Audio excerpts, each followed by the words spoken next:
Oke guys, welcome back. Selamat datang di HC Film yang akan menghibur Anda dengan cerita film terbaru, terlama, terpopuler, dan termantap-mantap. Di video kali ini saya akan menceritakan alur film berasal dari negeri gingseng Korea Selatan yang berjudul Mission Impossible. Mission Possible, cok. Salam ucap. Yang menceritakan tentang agen rahasia dari Cina yang menerima informasi bahwa sejumlah senjata api ilegal diselundupkan ke Korea dan mengirim anak buahnya untuk menyelidiki. Di awal scene kita diperlihatkan oleh 3 orang pemuda yang sedang mengambil senjata untuk dikirim ke Korea Selatan. Di tengah perjalanan mereka dihadang oleh para polisi, namun para polisi tidak dapat menghentikannya.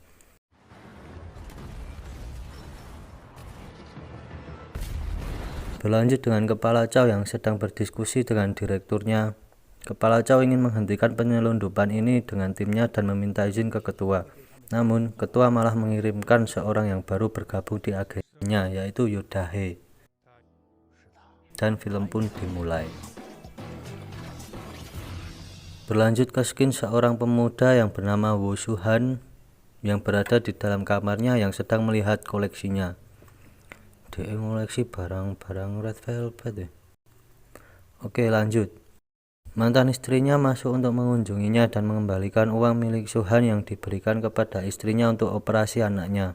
Namun Soo-han mengatakan bahwa dia tidak seharusnya mengembalikannya karena Soo-han merasa baik-baik saja. Maksudnya berkecukupan ya guys. Tapi tiba-tiba pengurus apartemen datang dan menagih uang untuk sewa apartemen itu. Baru bilang baik-baik saja harus ditagih loh guys sewa apartemen. Mantan istrinya yang tahu keadaannya memberitahu bahwa Soo-han jangan mencemaskannya.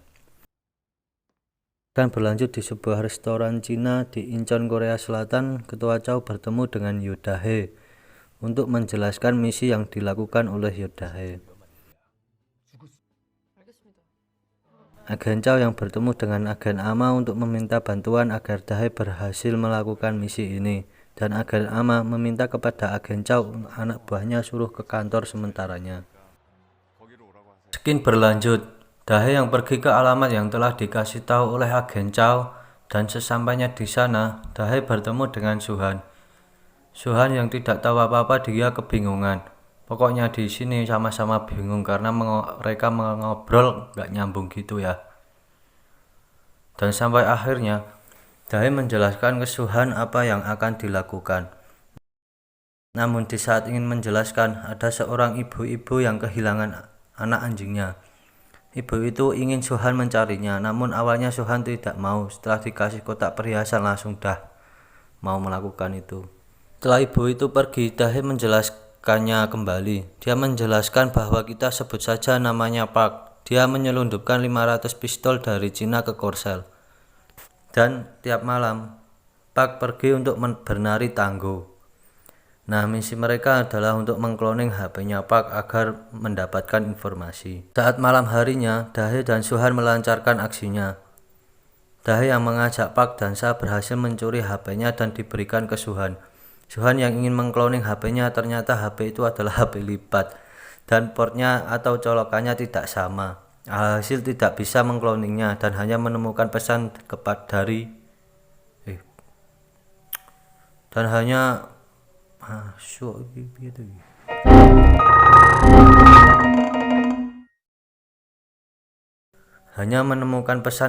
Tuan John. Saat HP-nya ingin dikembalikan, adegan lucu terjadi.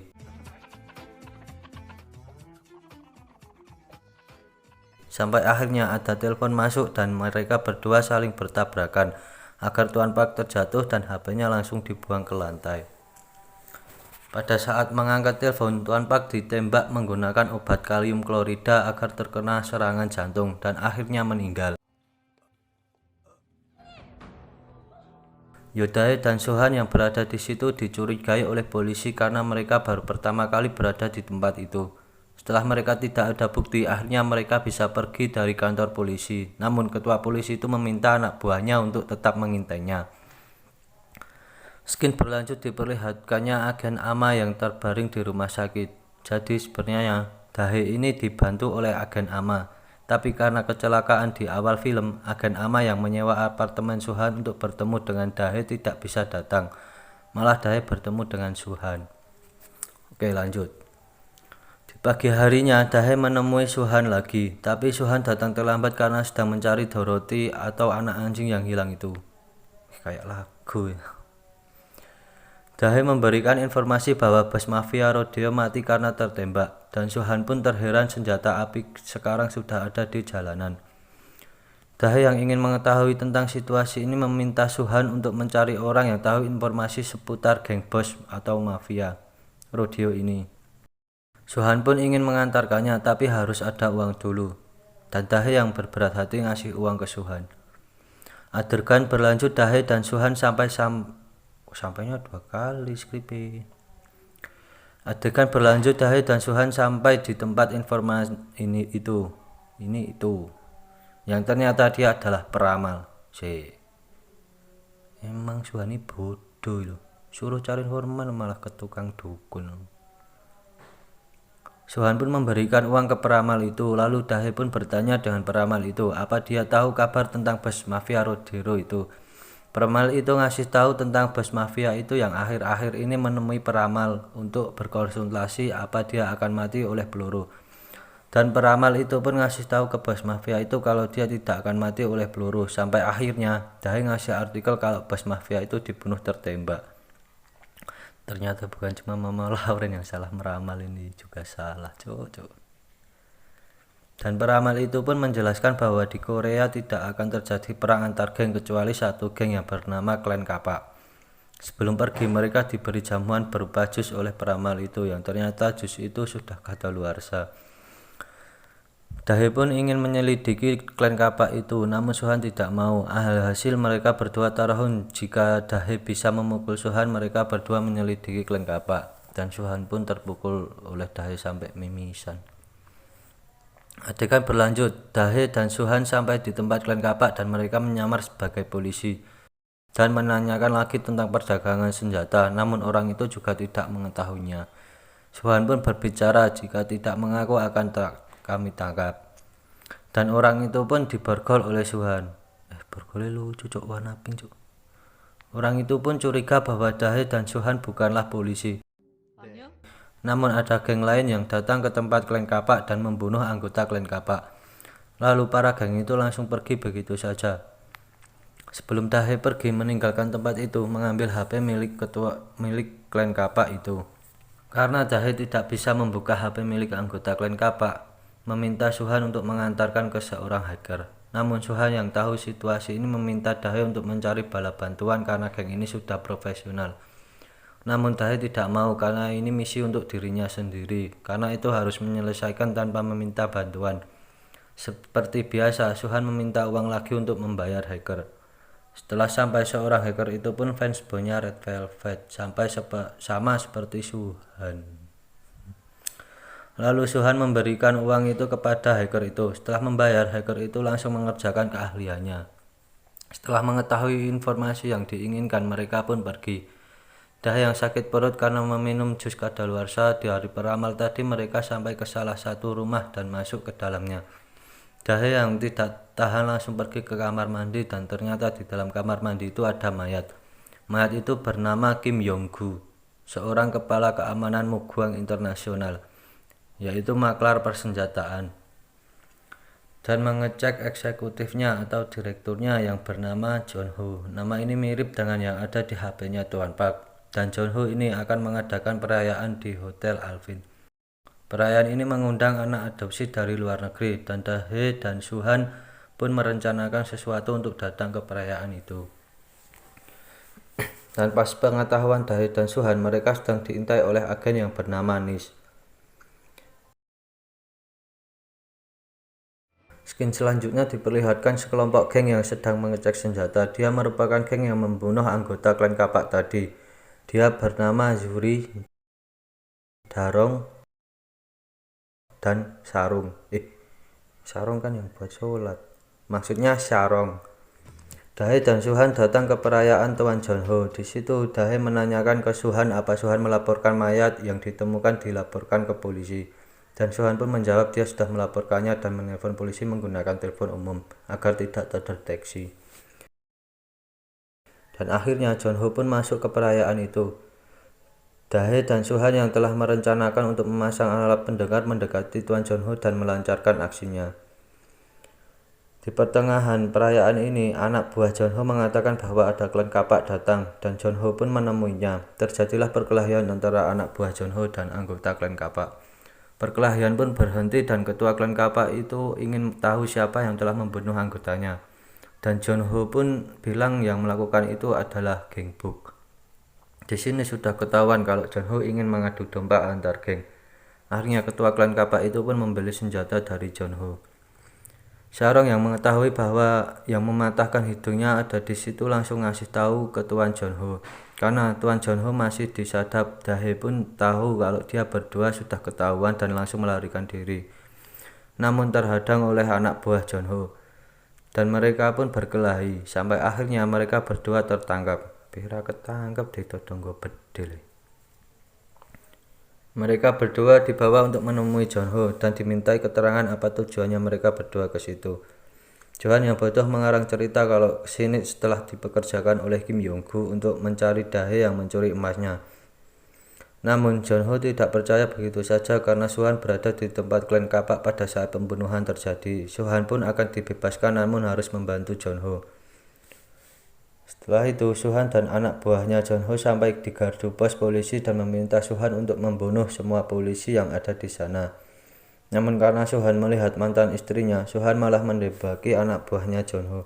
Karena dia ketahuan oleh polisi, Suhan pun akhirnya tertangkap oleh polisi. Di kantor polisi, Suhan pun menceritakan bahwa dia sedang menyelidiki perdagangan senjata ilegal. Dan Dahe yang tertangkap polisi itu pun menyuruh Suhan untuk menelpon Dahe. Saat Dahe mengangkat telepon itu, Dahe berbohong karena diancam oleh anak buahnya John Ho. Dahe hanya membahas tentang suatu tempat dan itu adalah tempat Dahe disandra. Polisi yang mendengar pembicaraan itu pun tidak percaya dengan Suhan sampai akhirnya agen NIS datang menginterogasi Suhan. Akhirnya kita tahu bahwa Suhan adalah mantan dari agen NIS. Suhan dipecat karena melanggar perintah dan lebih mementingkan penyelamatan rekannya. Dan Suhan pun baru tahu kalau Dahe bukan dari NIS melainkan dari MSS Cina. Suhan pun bertanya kepada mereka kenapa agen NIS diam saja ada penyelundupan senjata api di Korea dan Dahe yang dikirim sendirian. Agen NIS itu pun menjelaskan bahwa Dahe dikirim untuk misi bunuh diri.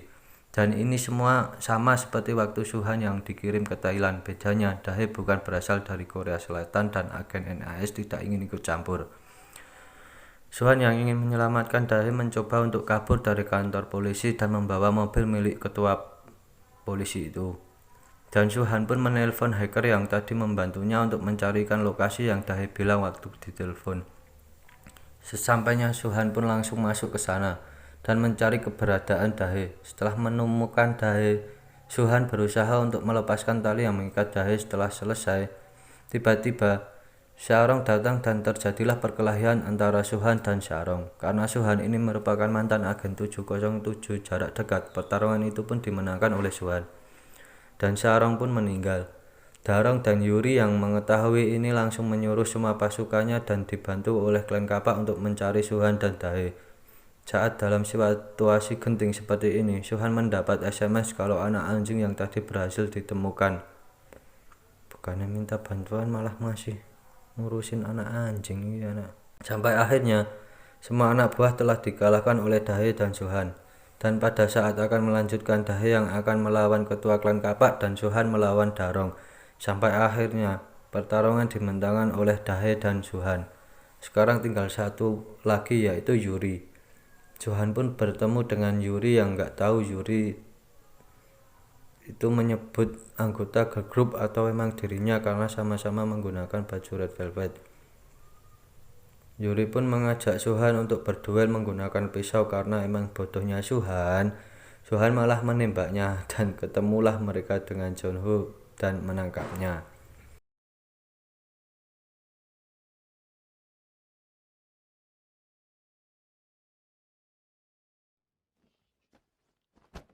Suhan pun juga ikut tertangkap karena dia adalah seorang warga yang hanya membantu.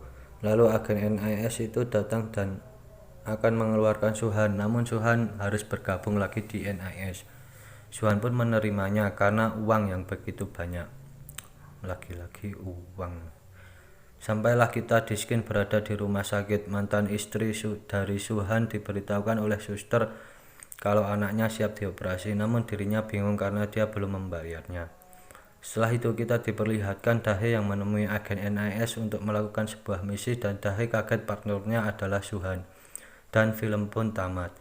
Itu tadi alur cerita atau cerita film Mission Possible yang menggagalkan rencana penyelundupan senjata api ilegal.